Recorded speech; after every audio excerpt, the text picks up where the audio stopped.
الحمد لله والصلاة والسلام على رسول الله وعلى آله وصحبه أجمعين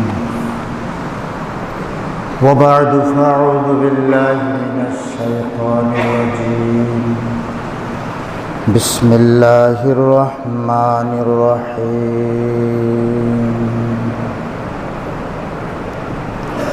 إنني أنا الله لا إله إلا أنا لا إله إلا أنا فاعبدني وأقم الصلاة لذكري اللهم صل وسلم وبارك عليه محترم ওলামায়ে কেরাম, মুআজ্জাজ সম্মানিত আমার প্রিয় মুসল্লি সাহেবান, আল্লাহ পাক রব্বুল ইজ্জতের দরবারে সবার আগে সব কিছুর শুরুতে আল্লাহর শুকরিয়া আদায় করে নিচ্ছি যে মহান আল্লাহ পাক আমাদেরকে আপনাদেরকে যথাসময়ে আল্লাহর ঘরে হাজিরা দেবার মতো তৌফিক ইনায়ত করলেন। আমরা আল্লাহর দরবারে শুকরগুজার হচ্ছি, বলি আলহামদুলিল্লাহ। প্রিয় হাজিরিন, সম্মানিত মুসল্লি মুসলমান ভাই সব, আপনারা সুন্নতের উপর যারা কায়েম দায়েম আছেন, আল্লাহর নবীজি, আমি স্পষ্ট করে বলেছি, অনেকবার বলেছি, আল্লাহর নবীজি রবিউল আউয়ালের ফজিলত বর্ণনা করেননি। এ কথা আমি বলার পরে আপনাদের কেমন লাগে আমি জানি না। রবিউল আউয়াল মাসের ফজিলত আল্লাহর নবীজি বর্ণনা করেননি। অনেক খুঁজলাম একটা হাদিস পাবো কিনা, 12 তারিখের উপর কোনো হাদিস পাবো কিনা।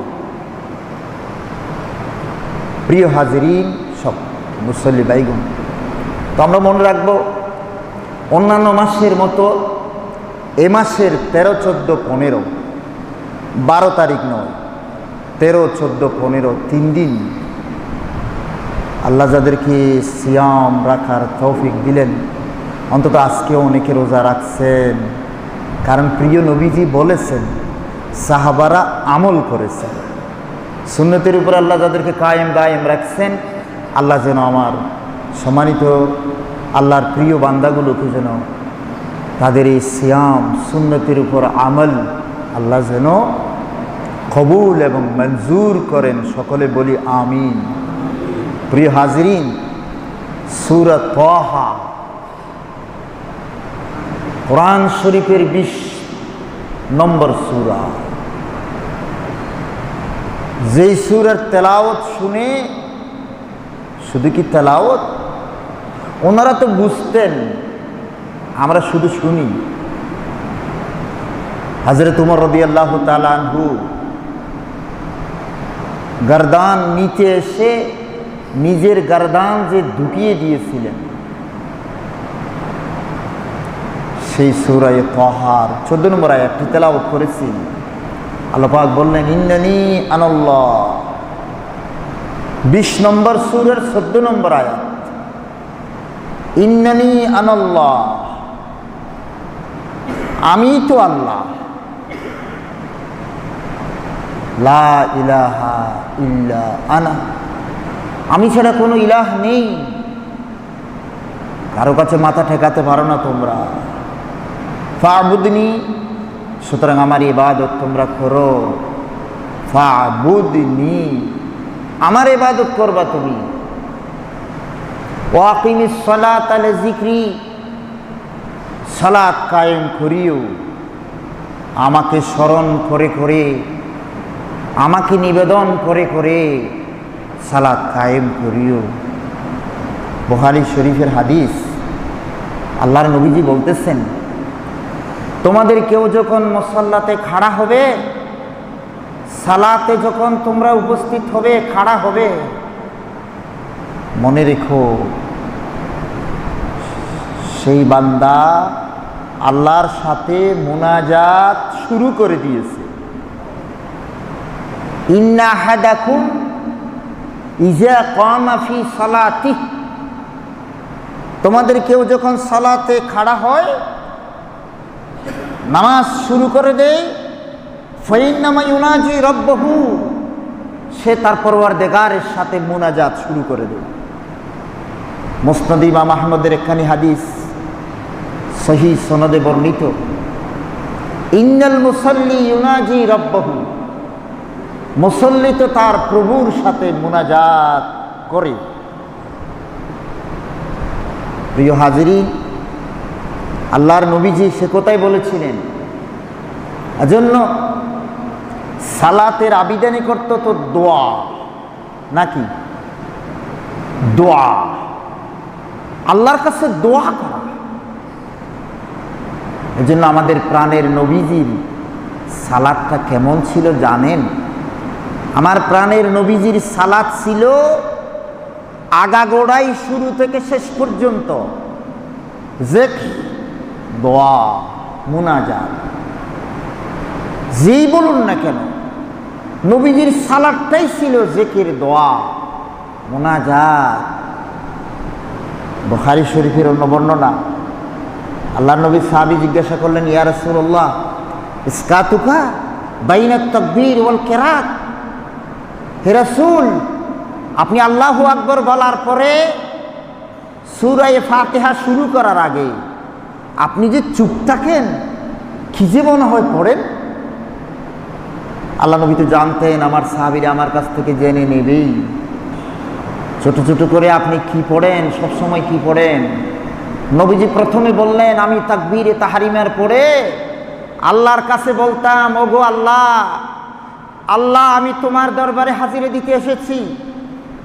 আমি জীবনে যত গুনাহ করেছি, এই ওয়াক্ত থেকে এই ওয়াক্ত পর্যন্ত, এই সপ্তাহ থেকে এই সপ্তাহ পর্যন্ত, আল্লাহ তুমি আমার এবং আমার গুনাহের মাঝে এতটুকু দূরত্ব সৃষ্টি করে দাও,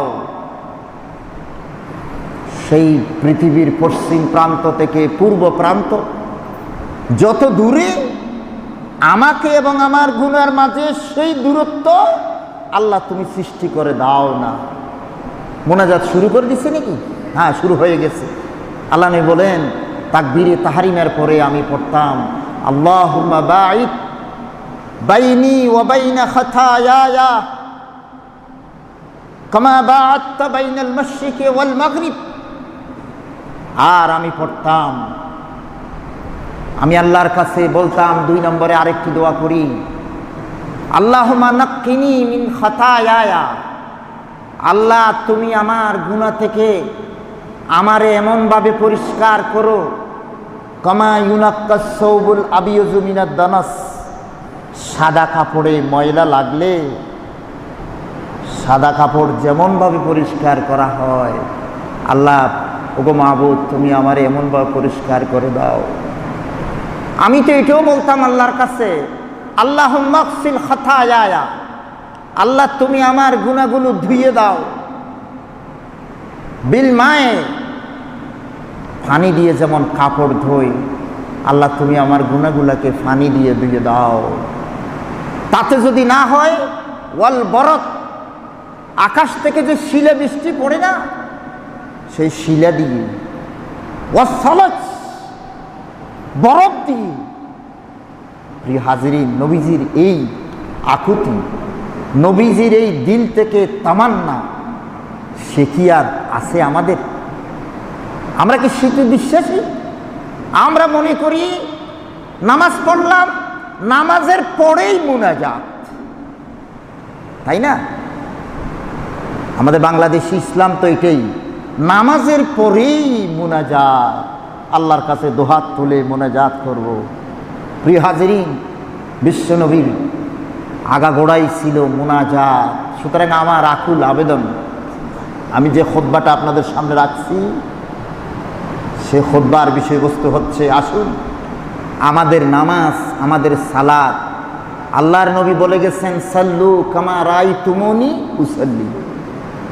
ও আমার উম্মতরা, ও আমার সাহাবীরা, আমি যেমন করে নামাজ পড়ি ঠিক তেমনভাবে তোমরা নামাজ পড়িও। আমার প্রিয় মুসল্লি ভাই, কি নিয়ে যাব আল্লাহর কাছে? এই যে একটা নির্ভেজাল একটি ইবাদত, যে ইবাদতের উপর গোটা বিশ্বের সমস্ত উম্মত ঐক্যমত, উম্মতের মাঝে কোনো দ্বিধাদ্বন্দ্ব নেই, নামাজ পড়তে হবে 5 ওয়াক্ত, কোনো ইখতিলাফ নাই। মিলাদ কিয়াম নিয়ে হাজার ইখতিলাফ। হারামাইন শরীফের ইমামেরা বলতেছে মিলাদ কিয়াম গুনাহের কাজ, সামান্য সওয়াব তো দূরের কথা, নবীর বার্থডে পালন করা গুনাহ গুনাহ গুনাহ। হাটাদারি মাদ্রাসার সমস্ত আলেম বলতেছে গুনাহ, ফটিয়া মাদ্রাসার সবাই বলতেছে গুনাহ, দেওবন বলতেছে গুনাহ। না, এগুলো আমার কানে নেব না, আমার কান ভরা। আমার এই হুজুরে কি বলতেছে এটা শুনবো, এই হুজুরেরটা আমার ভালো লাগে। আমার যে হুজুরের ভালো লাগে আমি সেই হুজুরের সাথে আছি, নবীর সাথে আছি, তো কথার মধ্যে নবীর সাথে আছি।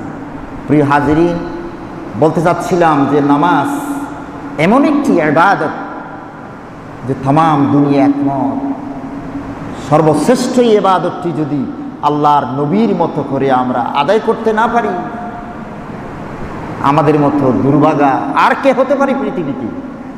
কি জবাব দেব আল্লাহর কাছে বলেন? কি জবাবটা দেব? কোন আলেম বলছিল আপনাকে আর নবীর মতো নামাজ না পড়ার জন্য একজন ভণ্ড আলেম খুঁজে পান? তো একটা ভণ্ড আলেম পৃথিবী থেকে খুঁজে বাইর করেন যে আপনাকে বলবে যে নবীর মতো নামাজ পড়ার দরকার নেই। একথা কেউ বলবে? কেউ বলবে? সাহস আছে? নাই, কারো সাহস নেই। সুতরাং প্রিয় নবীজির সালাত ছিল আগাগোড়া জিকির, দোয়া, মুনাজাত। সেই প্রিয় নবীর মুনাজাত শুরু করছি আমি। নবীজি তাকবীরে তাহরিমা এবং সূরা ফাতিহা শুরু করার মাঝখানে যে মুনাজাতগুলো করতেন, কিছু শোনাচ্ছি, আপনি মুখস্থ করবেন, আমল করবেন, সেটা আপনার ব্যাপার। না করলে আপনার খেয়ে কি বলবে? আর আমাদের তো ফতোয়া আছেই, এগুলো মুস্তাহাব। অনেকে বলেন এগুলো শুধুমাত্র নফলের ক্ষেত্রে। কবে বলছিল এটা নফলের ক্ষেত্রে? আসল ঘটনাটা কোন জায়গায়? সেটা হলো যতটুকু সম্ভব ইমাম মুক্তদি যদি এইরকমই হয় যে এই দোয়াগুলো মোনাজাতগুলো করবার মতো ইমামও যদি পাওয়া যায়, ওই মানের মুক্তদিও যদি পাওয়া যায়, তাহলে তো ভাই সোনাই সোহাগা। আর যদি তা সম্ভব না হয়, ওরকম ইমাম নেই, অথবা ইমাম আছে মুক্তদি নেই, এতক্ষণ দাঁড়ায় পারবো নাকি? তাহলে অসম্ভব বিষয়। এজন্য আমরা মোটামুটি একটা নামাজ পড়ানোর চেষ্টা করি। আমাদের মসজিদগুলাতে মোটামুটি নামাজ পড়ায় আর কি। প্রিয় হাজিরিন, আল্লাহ নবী আর কি দোয়া করতেন? নবীজি আরেকটি দোয়া করতেন। নবীজি বলতেন ইন্নী ওয়াজ্জাহাতু ওয়াজহিয়া। দোয়াগুলো বলতেন ইন্নী ওয়াজ্জাহাতু ওয়াজহিয়া লিল্লাযী ফাতারাস সামাওয়াতি ওয়াল আরদা হানিফা ওয়া মা আনা মিনাল মুশরিকিন। এটাও মুনাজাত, এটাও শুরু করে দিতেন। তারপর বলতেন ইন্না সলাতি ওয়া নুসুকি ওয়া মাহইয়ায়া ওয়া মামাতি লিল্লাহি রাব্বিল আলামিন লা শারীকা লাহু ওয়া বিযালিকা উমিরতু ওয়া আনা আউওয়ালুল মুসলিমিন। আল্লাহর কাছে শপথ বাক্য পাঠ করতেছেন আল্লাহর নবী। বলতেন আরো সুবহানাকাল্লাহুম্মা সুবহানাকাল্লাহুম্মা ওয়া বিহামদিকা ওয়া তাবারাকা ইসমুকা ওয়া তাআলা জাদ্দুকা ওয়া লা ইলাহা গায়রুক। আল্লাহর নবী এই দোয়াগুলো পড়তেন তাকবীরে তাহরিমা এবং সূরা ফাতিহা শুরু করার আগে। ভাই, মোনাজাত তো শুরু হয়ে গেছে, শেষ হবে কবে? না, শেষ নেই। এবার তাউজ তসমিয়া আউযুবিল্লাহ বিসমিল্লাহ পড়ে সূরা ফাতিহা পড়বেন। সূরা ফাতিহা কি মোনাজাত নয় কি? সূরা ফাতিহা কি মোনাজাত নয়? সর্বশ্রেষ্ঠ মোনাজাত নয় কি? এখানে কি নেই সূরা ফাতিহার ভিতর? কি মোনাজাত নাই ভাই? সূরা ফাতিহার ভিতর আল্লাহর কাছে চাওয়া কি বাকি রাখে? এজন্য বুখারী মুসলিমের হাদিসে কি আছে জানেন? আল্লাহর নবী বলেন ইন্নী কাসসামতু আস-সালাত। সালাত মানে সূরা ফাতিহা। এখানে আমি সূরা ফাতিহাকে ভাগ করেছি বাইনি ওয়া বাইনা আবদি নিসফাইনি আমি এবং আমার বান্দার মাঝে দুভাগে ভাগ করেছি এই সূরা ফাতিহা। বান্দা যখন আলহামদুলিল্লাহি রাব্বিল আলামিন বলবে, আমি তার জবাবে একটা জবাব দিই, মালিক ইয়াউমিদ্দিন ইয়াকা না'বুদু ওয়া ইয়াকা নাস্তাঈন যখন বলবে আরেকটা জবাব দিই, ইয়াকা না'বুদু ওয়া ইয়াকা নাস্তাঈন বললে আমি সাথে সাথে সাড়া দিই।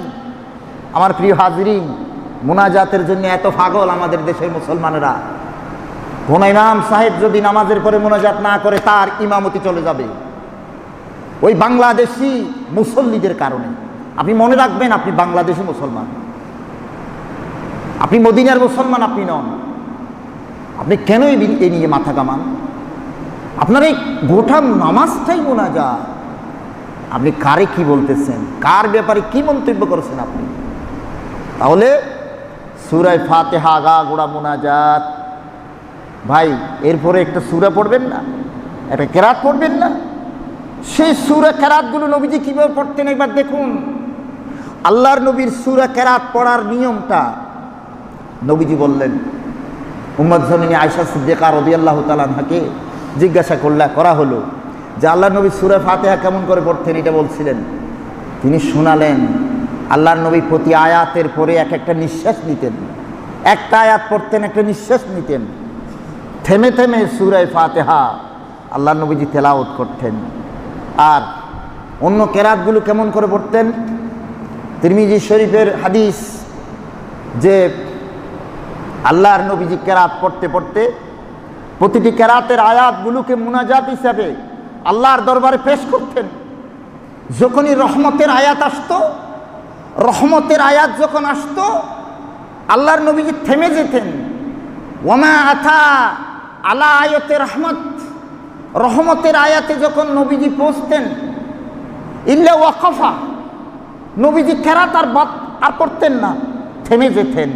ওয়াসা আলা, আল্লাহর কাছে সওয়াল করা আরম্ভ করে দেন। ও আল্লাহ, আল্লাহ তুমি আমার রহমত দাও, আল্লাহ তুমি আমার জান্নাত দাও, আল্লাহ তুমি আমাকে শান্তি দাও। মুনাজাত শুরু করে দিতেন, কেরাতের ফাঁকে ফাঁকে মুনাজাত। এরপরে নবীজি যখন কোনো আযাবের আয়াতে যখন পৌঁছতেন তেলাওয়াত করতে করতে, ওয়ামা আতা আলা আয়াতে আযাব, আযাবের আয়াতে যখন তিনি আসতেন ইল্লা ওয়াকাফা, আল্লাহর নবীজি থেমে যেতেন। ওয়া তাআওয়াযা মিনহু, আল্লাহর কাছে তখন ইস্তিআযা করতেন, ফানা চাইতেন, আল্লাহ আযাব দিও না আমারে। ভাই, আমার নবীরে আল্লাহ আযাব দিবেন? আমার নবীরে আল্লাহ আযাব দিতে পারেন? প্রশ্নই উঠে না। তারপরে বিশ্ব নবী আল্লাহর কাছে তাওয়াজা, আশ্রয় চাইতেন। আমাদের কেরাতগুলোর মধ্যে কোনো প্রাণ নেই, আমাদের নেই সেই মুসল্লি, নেই সেই ইমাম, আমাদের সেই নেই মসজিদ। হ্যাঁ, ওই যে আল্লামা ইকবাল অনেক আগেই বলেছেন, আজানের সুর আছে কিন্তু বেলাল তো নেই। ফলসফা রেহেগি তলকিন গজালি ন রহি, ফলসফা আছে, শিক্ষা আছে, সেই ইমাম গজ্জালির রূপটা তো নাই এখন। প্রিয় হাজিরিন, আপনারা কারা কারা রেডি আছেন যে আওয়াজ তুলবেন, মনে মনে বলবেন, হুজুরদেরকে বলবেন যে আল্লাহর নবীর মতো নামাজ পড়তে চাই, মেড ইন বাংলাদেশি নামাজ আর পড়বো না কোনোদিন? এরকম কথা বলার জন্য রেডি হন। বলতে চাচ্ছিলাম, প্রিয় নবীজির নামাজটা ছিল এইরকম। এই নামাজ যদি এখন কেউ পড়তে চান, হারমে চলে যান। যাদেরকে অনেকে ওয়াবি বলে বলে, হ্যাঁ, এরা নবীর দুশমন না? এই 12ই রবিউল আউয়ালে ওনাদের কোনো খবর টবর নেই? হারম শরীফে কোনো খবর আছে? নাই। তাহলে উনি নবীর দুশমন না? আর আপনারা সবাই দোস্ত, যারা উথাল ফাতাল কাণ্ড কারখানা করছেন, নবীজির বার্থডে পালন করছেন। কয় না হুজুর, বার্থডে নয়, আমরা মিলাদ পালন করেছি। আরবিতে বললে জায়েজ হয়ে যাবে নাকি? থোক সে কথা। প্রিয় হাজিরিন, বলতে চাচ্ছিলাম নবীজির কেরাত কেমন ছিল, নবীজির কেরাত কেমন ছিল। আরও পড়তে লাগলাম যে কি আছে, মুসনাদ আহমদ, নসাই শরীফ, আবু দাউদ শরীফ। আল্লাহ আল্লাহ আল্লাহ, আমাদেরকে এগুলো পড়ার জন্য আল্লাহ তৌফিক দিলেন। কি আল্লাহর দরবারে শুকরিয়া কেমনে আদায় করব জানি না। তো সেখানে কি লিখতেছেন, আল্লাহর নবীজি যখন কেরাত পড়তেন তখন নবীজির অবস্থা হলো, নবীজির পেটের ভিতরে নবীজির পেটের ভিতর থেকে ডেকুর উঠত, বলে জৌফিহি ওয়ালে জৌফিহি আজির, নবীজির পেটের ভিতর আওয়াজ বের হচ্ছে একটা, কাজিরিল মির্জল, যেভাবে ডেকসিতে যদি কিছু রান্না করা হয় সেখানে যেমন আওয়াজ আসে। আল্লাহ নবীর সাহাবীদের কথা শুনতে আপনাদের কেমন লাগে আমি জানি না। আল্লাহ নবীর সাহাবারা বলতেছেন, আমার নবীজি নামাজ পড়তেন, পেটের ভিতর আওয়াজ হতো, কাজিরিল মির্জাল, ডেকসিতে কিছু রান্না করা হলে, সিদ্ধ করা হলে যে আওয়াজ হতো। অপর বর্ণনা নসাই শরীফ, আবু দাউদ শরীফ আছে, ওয়ালে সদরিহি আজির, আল্লাহর নবীর সিনা মুবারক থেকে আওয়াজ বের হতো, কাজিরির রাহা। রাহা মানে জানেন, ওই যে গম পিষানোর জন্য চাকতি আছে না, ওই যে আমাদের দেশের মেশিন আছে, চাউল গম ইত্যাদি ফেসা হয়, এই যে ডগর ডগর একটা আওয়াজ হয়। হায় হায় হায়, সাহাবায়ে কেরামরা নবীজির বর্ণনা কিভাবে দিচ্ছেন। ওয়ালে সদরিহি আজির, নবীজির সদর মোবারকে আজির বের হতো, কাজিরির রাহা, রাহা মানে চাকতি, ওই যে মেশিনের যে আওয়াজ হতো এরকম আওয়াজ হতো। কেন জানো? তোমরা জানো না কেন? মিনাল বোকা, বোকা মানে ক্রন্দন, ক্রন্দনের আওয়াজ বের হতো। বাংলাদেশের সেই ইমাম কোথায়? আমিও নই। হারমে যাও, কান্নার রোল পড়ে যাবে, কান্না চোখের পানিতে ভাসাবে। ওরা নবী প্রেমিক নয়, এরাই নবী প্রেমিক। যারা আল্লাহর নবী যা বলেন নাই তা বলবে, নবীজি যা করেন নাই তা করবে। প্রিয় হাজিরিন, রবিউল আউয়াল, মাহে রবিউল আউয়াল, পবিত্র মাহে রবিউল আউয়াল। কে বলছে? পবিত্র শব্দটা কোথায় পেয়েছেন? না, কেন হবে না? কোন হাদিসে আছে? বলার দরকার নেই। প্রিয় হাজির, নবীজি যা বলেন নাই তা বলবো, নবীজি যা করেন নাই তা করব। আমার ওস্তাদ যারা, আমার ওস্তাদের কাছেও আমি মাঝে মাঝে ফোন করি, কথা বলি, যারা আমাকে পড়েইছেন, এখনও যারা বেঁচে আছেন।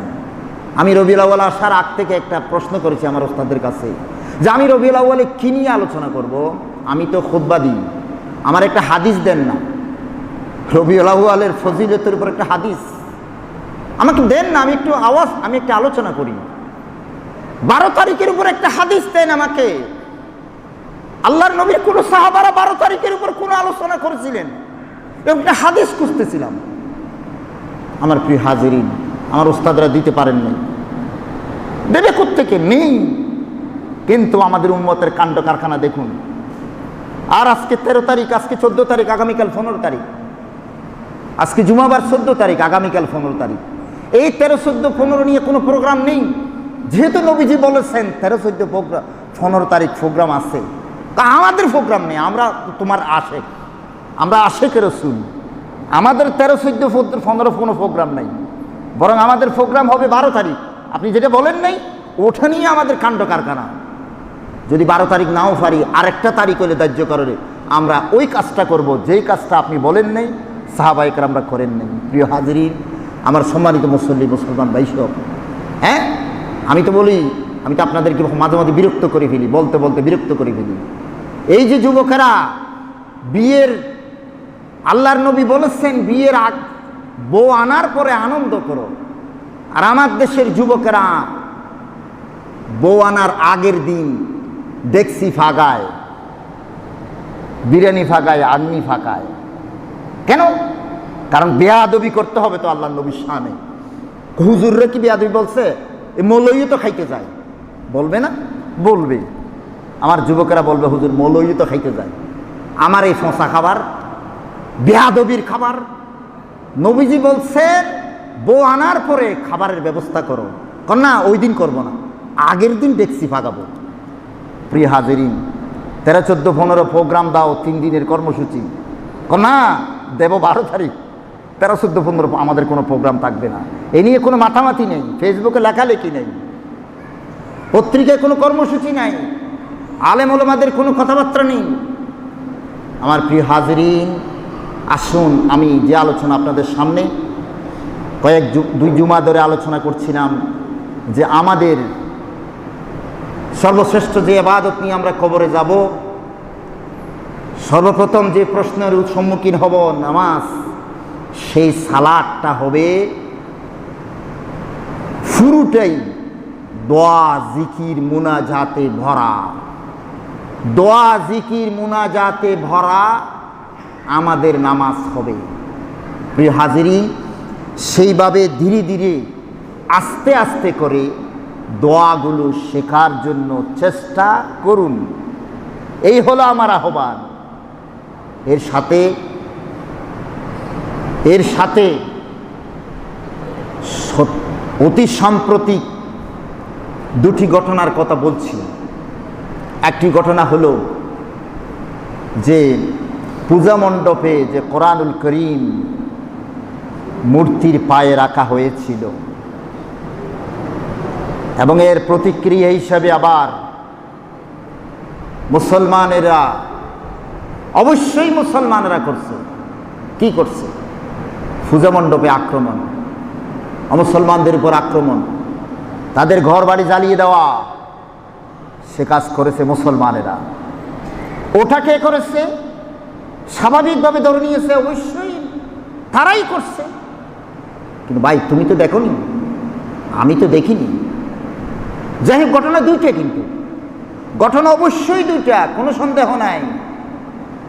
কোরআন শরীফের অবমাননা করে মুসলমানদের আঘাত করা, ইসলাম এবং মুসলমানকে আঘাত করা প্রথম ঘটনা। দ্বিতীয় ঘটনাটা হলো অমুসলমানদের উপর আঘাত করা। তাহলে আঘাতে আঘাতে জর্জরিত হলো দুই পক্ষ, কলঙ্কিত হলো এই দেশ। প্রিয় হাজিরিন, ঘটনা জানার আগে অনুমান করে কোনো কথা বলা কোনো মানুষের উচিত হতে পারে না। সুতরাং কোরআনুল করিম অবমাননা যেই করুক না কেন, ষড়যন্ত্রমূলকভাবে করুক অথবা সাম্প্রদায়িক দাঙ্গা বাঁধানোর জন্য করুক, আমরা তো জানি না। মন্দিরে সিসিটিভি ছিল না বলে শুনলাম, এখন শুনতেছি ছিল। সব কথা আইন শৃঙ্খলা রক্ষাকারী বাহিনীর দায়িত্ব, সরকারের দায়িত্ব, আমাদের তো দায়িত্ব নয়।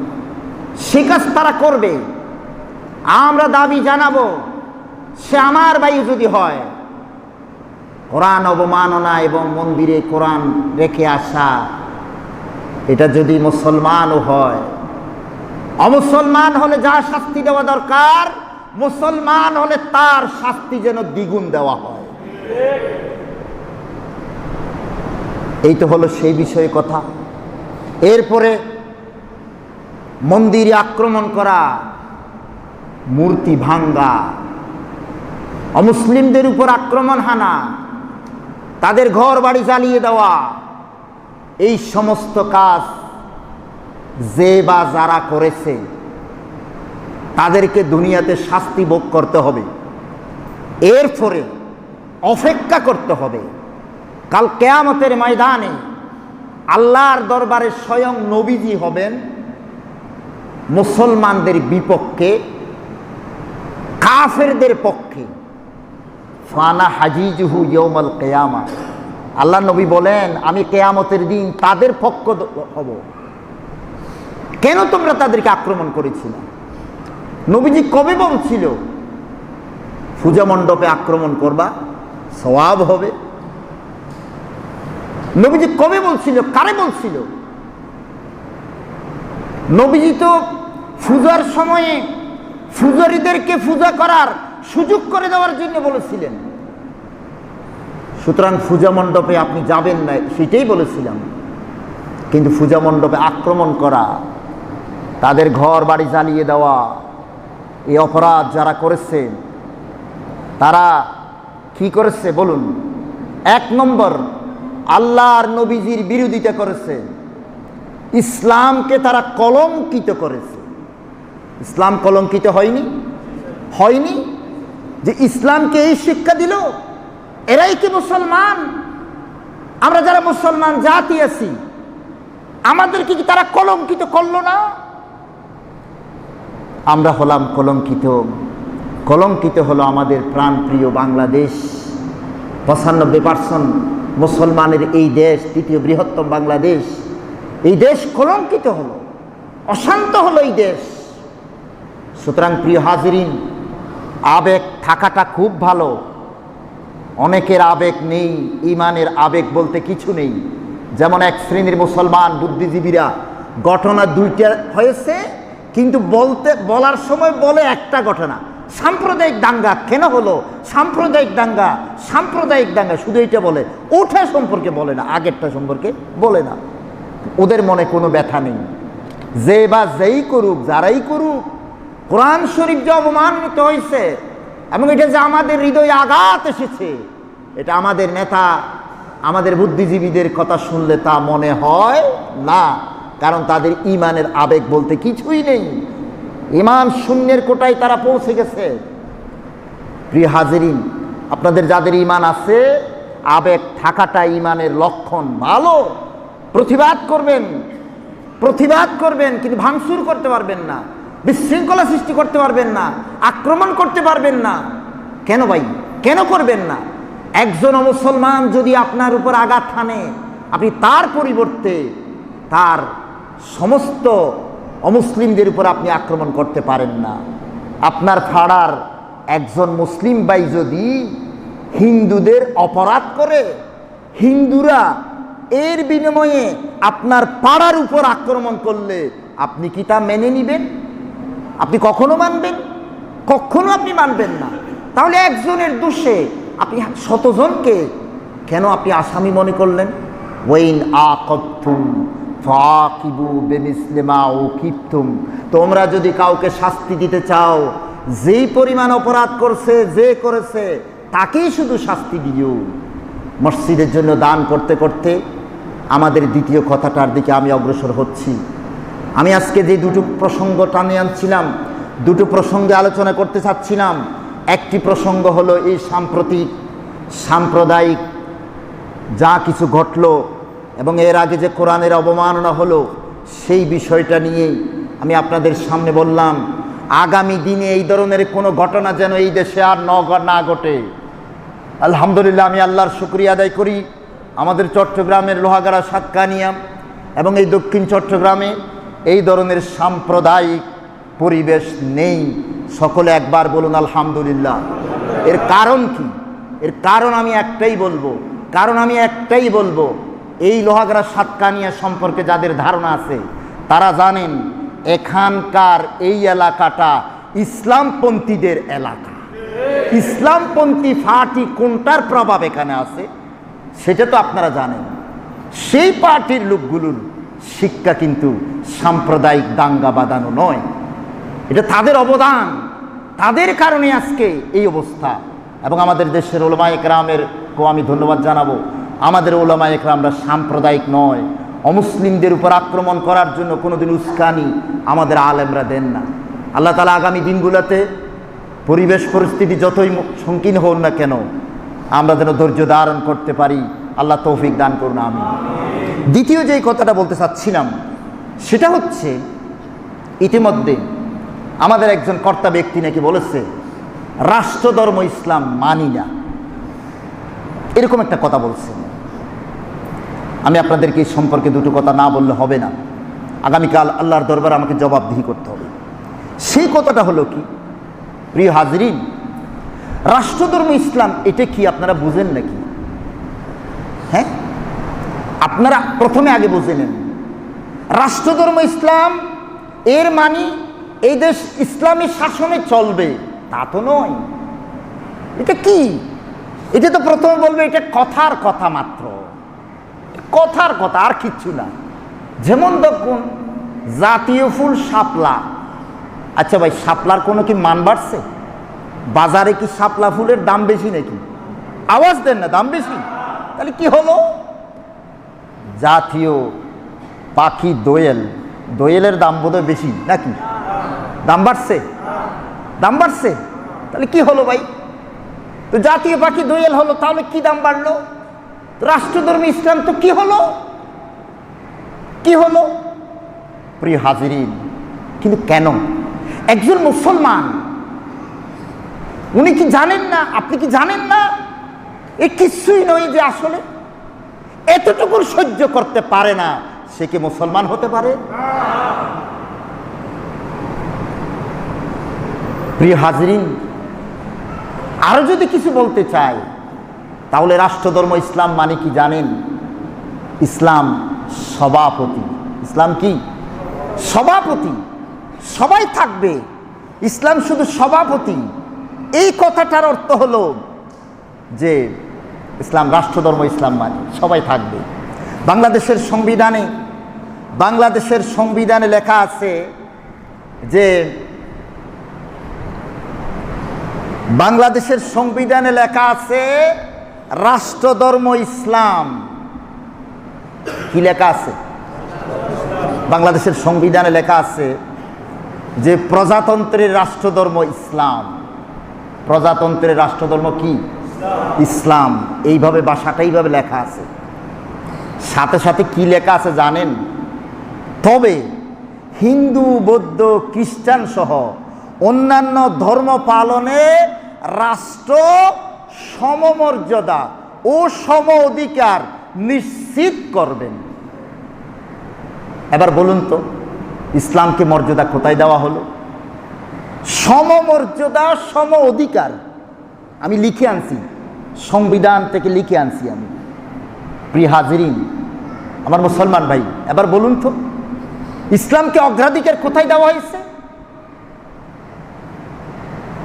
জাতীয় পাখি দোয়েল, জাতীয় ধর্ম ইসলাম, শুধু এতটুকু বলছে। আপনি বড় জোর বলতে পারেন সভাপতি, একটু নাম বলার কারণে তার একটু দাম বাড়ছে, একটু দাম বাড়ছে। ভাই, যেই সন্তান নিজের বাবাকে সভাপতি করলে সন্তান সহ্য করতে পারে না, সে সেই বাবার সন্তান হতে পারে না। সে যার সন্তান। কেমন সন্তান? তোমার বাবা সভাপতি হয়েছে আর তুমি সহ্য করতে পারলে না? আমার প্রিয় হাজিরিন, সম্মানিত মুসলমান ভাইরা, রাষ্ট্রধর্ম ইসলাম, রাষ্ট্রধর্ম ইসলাম, এটা সহ্য যারা করতে পারে না, তাদের কলিজার ভিতর কোনো ঈমান আছে, ইসলাম আছে বলে আমাদের মনে হয় না। প্রিয় হাজিরিন, সম্মানিত মুসলমান ভাই, তবে একটা কথা মনে রাখুন, একটা সুসংবাদ দিতে আসছি আপনাদের কাছে। আমি আইন বিশেষজ্ঞ নই, আপনারা আইনজ্ঞদের সাথে কথা বলবেন। ট্রাইব্যুনালের আইনজীবী তুরিন আফরোজ, তার একটা লেখা এই প্রসঙ্গে আমি পড়েছি এবং আমি নিশ্চিত হয়েছি আপনারা আল্লাহর দরবার শুকরিয়া জানাবেন। রাষ্ট্রধর্ম ইসলাম এটা সংবিধান থেকে, এই সরকার নয়, আগামীতে কোনো সরকার এলেও মুছতে পারবে না ইনশাআল্লাহ। আমি এ কথা কোত্থেকে বললাম? আমি সংবিধান পড়ে নিশ্চিত হয়েছি এই সরকারও করবে না, আগামী কোনো সরকার আসলে এই রাষ্ট্রধর্ম ইসলাম মুছে দিতে পারবে না ইনশাআল্লাহ। প্রিয় হাজিরিন, এজন্য বলুন আলহামদুলিল্লাহ, আবার বলুন আলহামদুলিল্লাহ। আপনারা তো শুনে খুশি হবেন, জানবেন ৭২-এর সংবিধানে বিসমিল্লাহির রহমানির রহিম ছিল না। জিয়াউর রহমান এসে বিসমিল্লাহির রহমানির রহিম সংযোগ করলো। তারপর এরশাদ এসে রাষ্ট্রধর্ম ইসলাম ঘোষণা দিল। এই সরকার এসে কি করছে শুনুন, শুধু আপনারা খারাপটা দেখেন, ভালোটা দেখবেন না।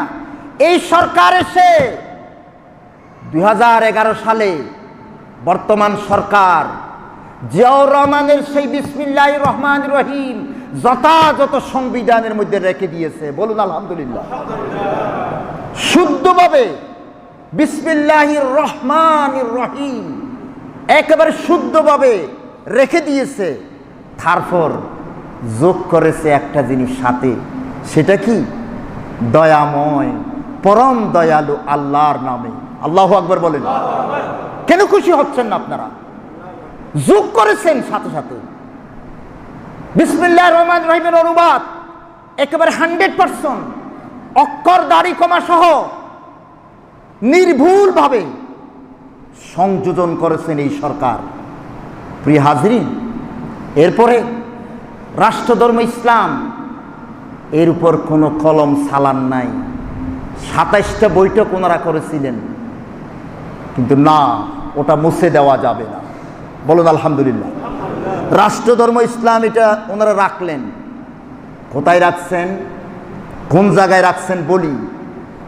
সংবিধানের প্রথমে মুখবন্ধ ভূমিকা, তারপর প্রথম ভাগ। সেই প্রথম ভাগে প্রথম অনুচ্ছেদটা হলো এই দেশের নাম কি হবে। দ্বিতীয় অনুচ্ছেদটা হলো এই দেশের সীমানা কি হবে। তৃতীয় অনুচ্ছেদটা হলো, চতুর্থ অনুচ্ছেদটা হলো রাষ্ট্রভাষা কি হবে। এই রাষ্ট্রভাষা বাংলা হবে, এটা লেখার আগেই তৃতীয় অনুচ্ছেদে লেখা হয়েছে প্রজাতন্ত্রের রাষ্ট্রধর্ম হবে ইসলাম। আল্লাহু আকবার। ভাষার আগেই ধর্মকে প্রাধান্য দেওয়া হয়েছে। তৃতীয় ধারার মধ্যে, অনুচ্ছেদের মধ্যে কথাটা লিখছি। প্রিয় হাজিরিন, এরপরে শুনুন মজার কথা, আরো সুসংবাদ কি। সংবিধানে 7-এর খ এবং খ অনুচ্ছেদ, দুইটা অনুচ্ছেদে সরকার যোগ করেছে। সরকার যোগ করেছে দুইটা অনুচ্ছেদ।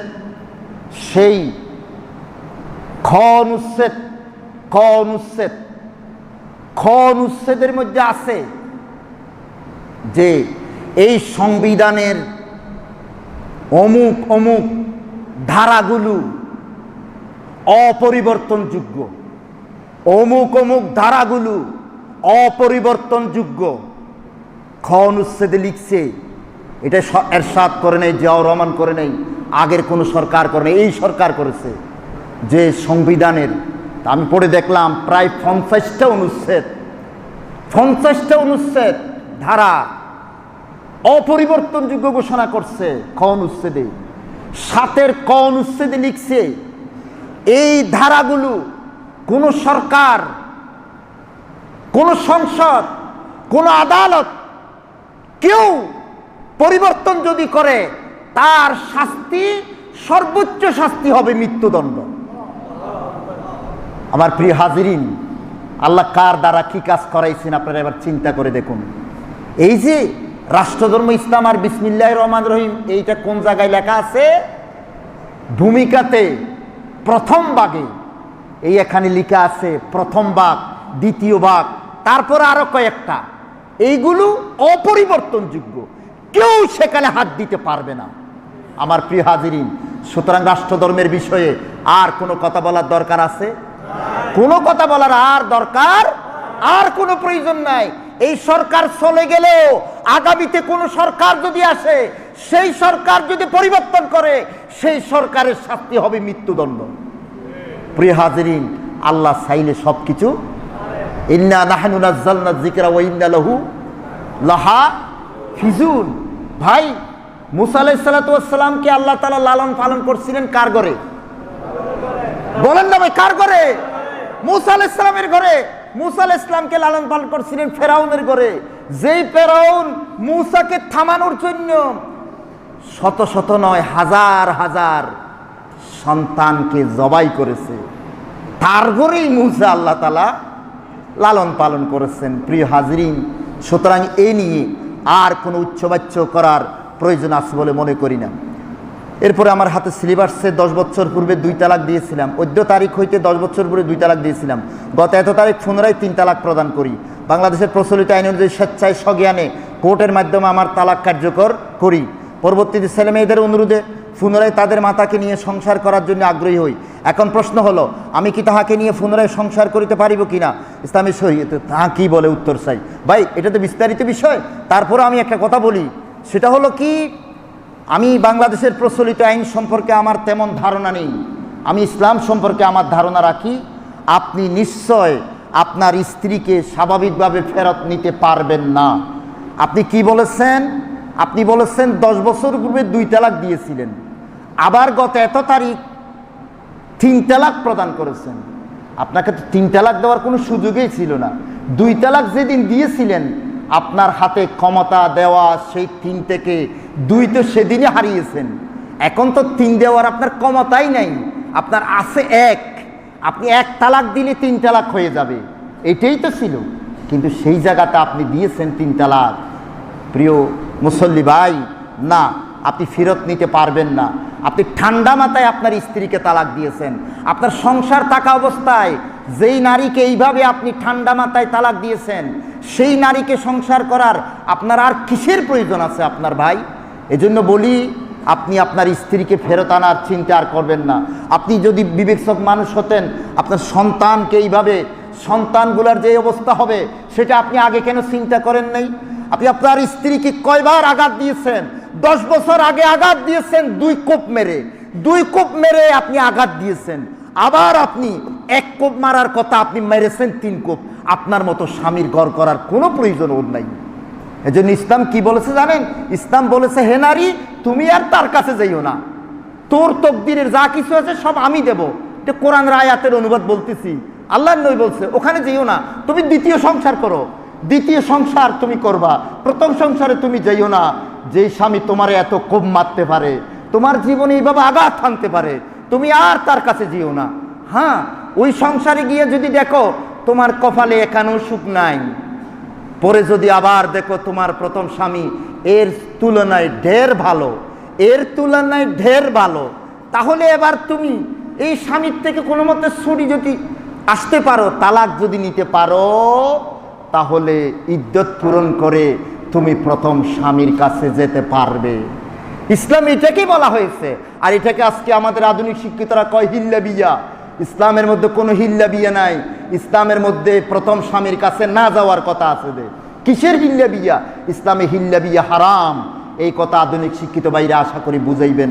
আপনি এই বিষয়ে মুফতি সাহেবানদের শরণাপন্ন হন। আল্লাহ পাক আমাদের কবুল করুন, আমিন। আসসালামু আলাইকুম ওয়া রাহমাতুল্লাহ। চলে আসুন।